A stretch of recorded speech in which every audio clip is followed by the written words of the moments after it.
Olá, meus queridos e minhas queridas, sejam muito bem-vindos. Um prazer tê-los aqui na noite desta terça-feira, dia 1º de junho, para compartilhar a título de uma mensagem o texto de Efésios 1, 13 e 14. O 13 começa dizendo assim: em quem também vós, depois que ouvistes a palavra da verdade, o evangelho da vossa salvação, tendo nele também crido, fostes selados com o Espírito Santo da promessa, o 14, o qual é o penhor da nossa herança até ao resgate da sua propriedade em louvor da sua glória. É importante notar que Paulo coloca o selo do Espírito Santo na vida dos crentes como resultado, como consequência de duas ações fundamentais.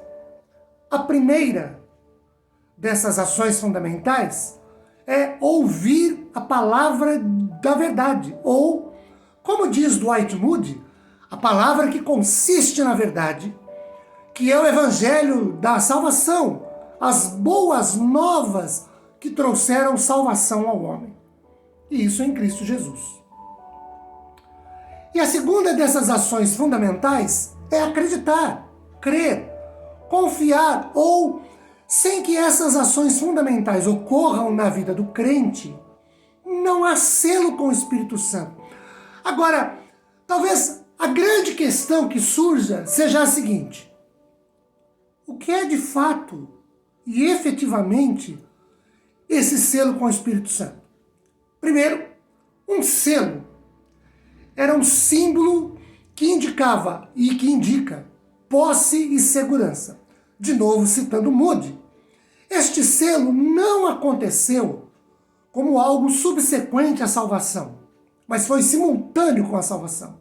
O Espírito Santo é o próprio selo, ou a confirmação, ou a garantia, ou quem nos assegura a nossa salvação. Então, a base da nossa salvação nunca pode ser em nós mesmos, mas no Espírito Santo que nos sela, nos confirma, nos garante a salvação em Cristo Jesus. Sobre isso, Calvino diz que a verdadeira convicção que os crentes têm da palavra de Deus, de sua própria salvação e da religião de um modo geral, não brota do julgamento da carne, nem de argumentos humanos e filosóficos, mas do selamento do Espírito que anuncia para as suas consciências tanto certeza que removem toda dúvida. O mistério da confirmação do Espírito Santo está mencionado em diversas vezes no Novo Testamento, citando apenas duas. 2 Coríntios 1, 22, que também nos selou e nos deu o penhor do Espírito em nossos corações. Efésios 4:30, não entristeçais o Espírito de Deus no qual fostes selados para o dia da redenção. Sobre este selo do Espírito Santo, de novo Calvino, ele diz que os selos validam tanto a fretamentos, que são aqueles contratos de transporte de frete pelo qual alguém, mediante um preço ajustado, se obriga a ceder o uso do seu veículo para o transporte de pessoas ou coisas, quanto a testamentos. Antigamente, eles eram o principal meio pelo qual o escritor de uma carta podia ser conhecido. E, em resumo, um selo distingue o que é verdadeiro e certo do que é falso e espúrio. Este ofício de autenticar, de confirmar a veracidade, de assegurar a identificação do proprietário, o apóstolo Paulo atribuiu ao Espírito Santo de Deus na vida dos crentes. Adam Clarke, em seu comentário, diz que era costume entre todas as nações, quando uma pessoa comprava bens de qualquer espécie, marcar com o selo que havia comprado, para que ele o conhecesse e também pudesse reivindicá-lo se por acaso misturado com os bens de outros. A esse costume, Paulo aludiu aqui, mas também era costume estabelecer um selo sobre o que era dedicado a Deus ou o que lhe era oferecido em sacrifício.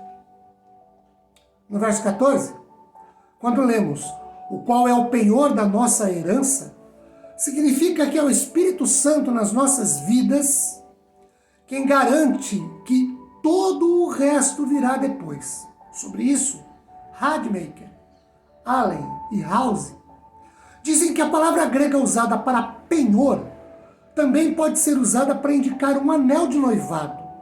Como Cristo é o noivo, a igreja é a noiva.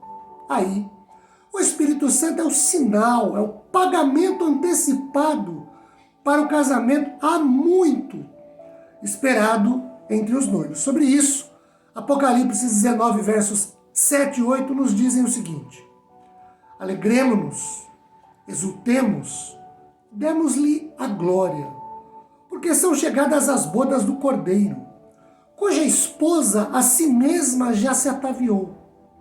Pois lhe foi dado vestir-se de linho finíssimo, resplandecente e puro, porque o linho finíssimo são os atos de justiça dos santos.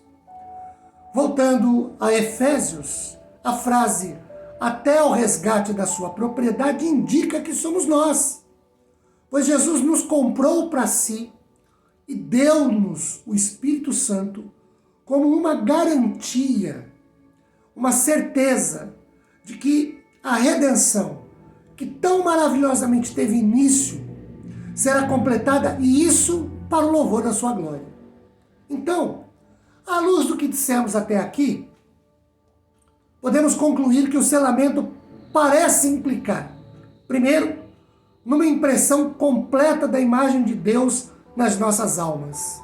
Segundo, uma garantia total de receber todas as promessas que sejam relacionadas ao tempo ou à eternidade. Porque nós temos dois lados dessa garantia, desse selamento. Um, do Espírito Santo na vida dos salvos, confirmando-os como sendo de Deus. E de outro lado, o Espírito Santo como a garantia de Deus de que suas promessas serão cumpridas na vida dos salvos. Que a paz do Senhor, seu consolo e conforto sejam abundantemente derramados sobre nossas vidas e corações. Amém, queridos?